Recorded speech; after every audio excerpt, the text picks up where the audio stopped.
In America, there was a man who fixed broken ATM machines. People walked past him every day without even noticing.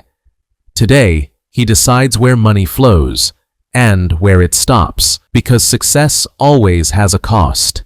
It was 1998 in Detroit, Michigan. Factories were shutting down and jobs were disappearing everywhere. He came from an immigrant family, no elite degree, no powerful connections, no safety net. His only job was repairing ATMs that nobody cared about, working quietly in the background of America's economy. Day after day, he began noticing something strange. In some neighborhoods, ATMs were always empty, while in others, machines were constantly refilled with cash.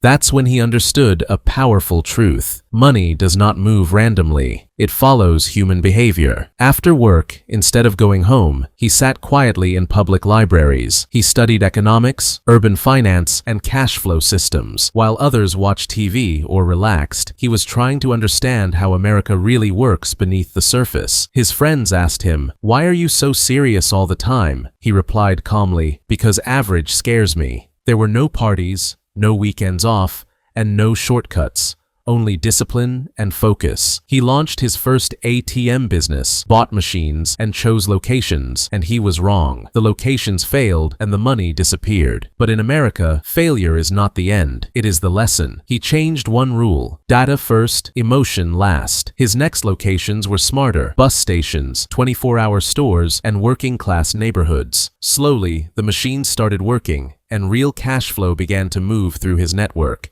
10 years later, his ATMs operated across 3 states. Local businesses worked with him instead of big banks. People called him the ATM guy, but insiders knew he controlled the movement of money in entire communities. He never chased luxury. Same car, same simple lifestyle, because real wealth does not show off. Wealth isn't loud, it is strategic. America offers the dream to everyone, but rewards only those who can handle boring consistency. Success is not dramatic, preparation is. And yes, success has a cost. Final line: if you want results others don't have, do the work others won't do.